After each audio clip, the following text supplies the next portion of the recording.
So it's really hard to find a place to get a gig, right? I'm almost as desperate right now. I'm almost to the point where I'm going to go ask that guy who raps outside of Tim Hortons if I can open for him. You know, warm up the crowd. Or the sidewalk, I guess, right? I think he's a solo act, though, right? Yeah, it's really good to be here. If you want to know what kind of comedy I like, do you know who Stuart McLean is? Used to be on CBC, he did the Vinyl Cafe. Yes. Right, storytelling, right? I love storytelling because the art is a lost art. So I hopefully do a little bit to improve storytelling in the province, okay? Just by round of applause, we'll start. Who's ready for Christmas? Yeah? Are you ready? Okay, now I'm seeing different looks from the crowd. I got some people there like, are you really talking about Christmas? It's not even American Thanksgiving. Give me a dirty look. Just like you right there. Not dirty look, but kind of like. Then there's other people who are like, Christmas! Christmas! I'm a little sad this Christmas because Sears Canada is closing. I'm really sad about the loss of jobs and loss of people are losing their pensions. It's a sad state of affairs. Something I'm really sad about is the Christmas wish book. Because it's something the kids won't even do anymore. Do you remember when you were a kid, you would go through the wish book, it would come in the mail, you circle the things you want, right? As subtle hints for your mom and dad to see what you can get. Nowadays we do it all online. But that Christmas wish book that would come in the mail was great, right? So the 6-year-old in me is going to miss it. I'm looking at my wife right now because she knows I'm going to tell this joke, and she's kind of like, don't do it, but I will. That's what comics do, they push the boundaries. So the 6-year-old in me is going to miss it. The 13-year-old in me is going to miss certain other parts of that catalog as well. And because those sections came in every Sears catalog, it was a gift that kept on giving. Here's a pro tip. Don't circle the things you like in that section because it makes for an awkward conversation with your mother. So like I say, my wife and I have been living here on the coast for almost 12 years, almost as long as we've been married. We've been married since 2005 when we moved to Gaspé Town. We lived there for 7 years. I wanted a summer wedding. My wife wanted a Christmas wedding, so we compromised and got married on December 23rd. That's about halfway between, right? Yes. That same Christmas, I got to live a lifelong dream. I was 37 years old, and I had never been asked to be Santa Claus at any event ever. And I like kids. Kids seem to like me on some level. I guess I'm a bit of a clown, a bit of a goofball, I guess. Dad. So, in Christmas of 2005, I got a call one night, and it was from Mr. Gary Briand. I don't know if you know Gary. He's up Gaspé Coast. He's big in the Anglophone community. He does a lot of work for them there. He called me up and said, I had my Santa Claus dropped out. Can you pinch hit for me? And wanting to fit in and be a member of the community, being new there, I said, sure, of course I will. So I said, well, what do you need me to do? He said, well, we've got the suit at the hall. Can you just come over and you'll get dressed there and the kids will be there? So I said, okay. The next night I roll in. So the next night... So the next night I roll in and what you have built up in your mind for a Santa suit, you expect to be something off a movie screen, right? A beautiful fur collar and a hat and the big belt and the boots. Well, I'm doing a video. the one that was waiting for me at this little hall to meet these kids was basically from the 1940s. I think it was lined with asbestos. That's how old it was. And it wasn't fabric, it was plastic. I won't say it was like a tart, it was a little thinner than that. Didn't have boots. I had those little doily covers that go over your feet to make it look like you have black boots on, but basically made it look like you had cloven hooves, like a goat. The pants were plastic. The coat was plastic. The fur, I don't know what that fur was from, but I think it's extinct. And because I wanted to do a really good job as Santa, I wore thermal underwear, right? Because Santa wears thermal underwear. It's the North Pole. It's cold. Well, plastic doesn't breathe. So literally seconds after I put on this entire costume, I started to sweat. And I mean sweat hard. So sweat is running down my back, running, well, all sorts of places. And because it was such a short turnover for the Santa thing, nobody thought to ask me if I actually spoke French. I'm pretty Anglophone if you haven't noticed by now, right?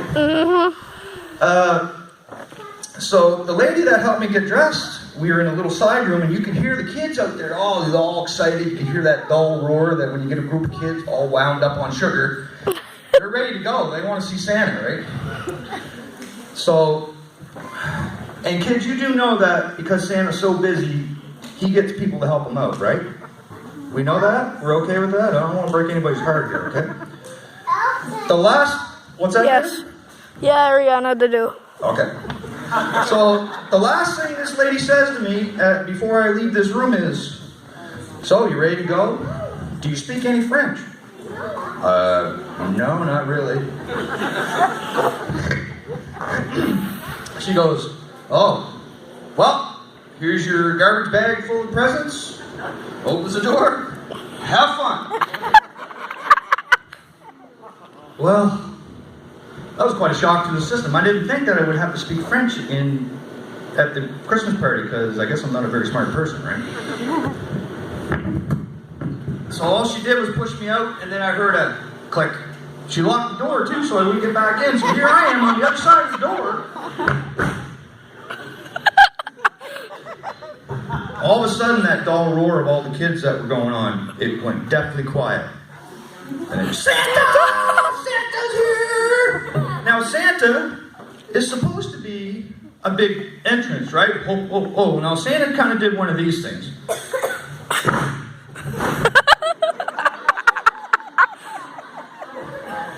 It was at that moment with those thermal underwear that I really wished I would have invested the money in the trap door for the butt, because his hand was going to have an accident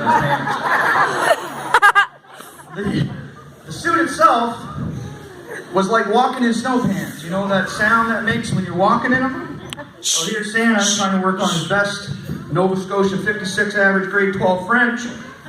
C'est moi, Santa. C'est moi, Père Noël, joyeux fête. Joyeux fête. Doesn't make any sense. Didn't make sense there. Sorta. And all I could hear as I'm saying this is the sound of my legs rubbing together. C'est moi, c'est Père Noël.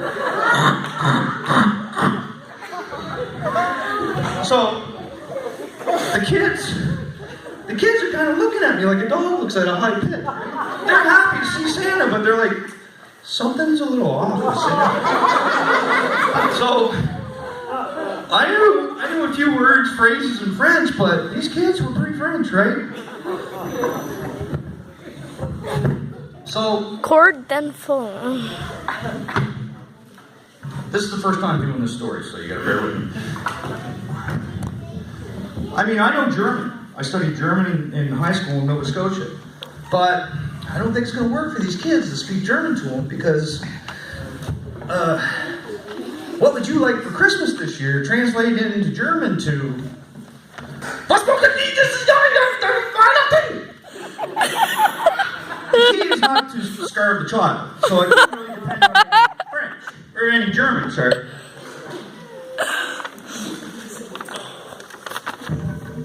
So Santa gets to his seat. He's sweating bad. You know, sweating in that plastic Santa suit? Fear sweat. Much more potent. Sweat is coming off my nose, it's coming off my ears. The wig they had given me was less of a wig. White wig is more of a white afro wig. So the hat was kind of like a little cherry on top of a vanilla sundae. So the first little girl, first in line. She's about 3 years old. She's wearing a red velvet dress, the little white tights, the little black patent leather shoes. She was absolutely terrifying to me. Maybe adorable to others, But she's Santa's downfall here. So she has a seat on my lap, and I don't know how to speak French to her. I'm like trying to, qu'est-ce que tu m'appelles quoi? C'est une belle vie cette année. She was very shy. You know how kids can get when they're with Santa, right? They're a little freaked out, but they also want to talk to him. So finally, after a couple of seconds, I'm asking her, well, what would you like for Christmas? What would you like for Christmas? Qu'est-ce que tu désires pour Noël? That's not bad, right? Fear makes man remember a lot of French in a scary situation. So the little girl, because there was so much polyester in that afro wig, I couldn't really hear well anyway. I said, well, what would you like? What would you like, little girl? And she looks up at me and says the French word for doll. And what is that word? Poupée. A poupée. Poupée. What do you think I heard? Oh, you would like a puppy, would you? Oh Santa's gonna get you a puppy. I promised her a puppy because I was so scared. I just wanted to get through this ordeal, right? Get these kids, head them up, move them out, rawhide. So she went from once she understood that I was saying a dog, a puppy instead of a poupée or poupée, dolly. Poupée. She got real chatty. She started breaking it down for me about dog love, how to feed them, how to clean them, how to walk them, how to do this, how to do that. She had it down. She was like a vet in training, man. It was almost like she had this conversation before with her parents. Speaking of her parents, I know they had that conversation because I look over at her father, and the father's doing one of these, right? He's on board with the dog. The mom, not so much. She was staring a hole right through me. If looks could kill. She was shaking. She was visibly so upset. It was just nuts. So, I didn't know how to end it with the kids, so basically that child got on my lap and she was getting a puppy from Santa. She got off my lap and she was actually skipping as she walked away, holding her father's hand, right? Her father was even skipping a little bit. He was walking with her. The mother had the other hand, and she was looking at me like this.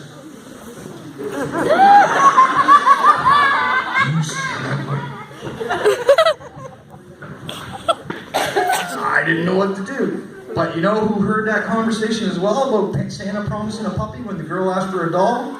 The next kid in line. No. And it started to dawn on him that Santa was paying off. Right? So I can see in his brain, he started, he was real shy, but once he heard the conversation about Santa promising puppies, promising the world to the kids, he started strutting up to the stage, right? I think in his mind he was saying, well, I was going to ask for a crazy carpet, but I'm going to get a skidoo now. Santa's going to go all out this year. It was at this moment that, thank God, someone stepped in to translate for Santa. So basically, the whole rest of the 30 kids had to be put through a translator for Santa. But that little boy, that first one who heard that conversation, he was not happy with the result because I had a translator then. You're going to get a car, kid. A dinky car. You're not going to get a Corvette.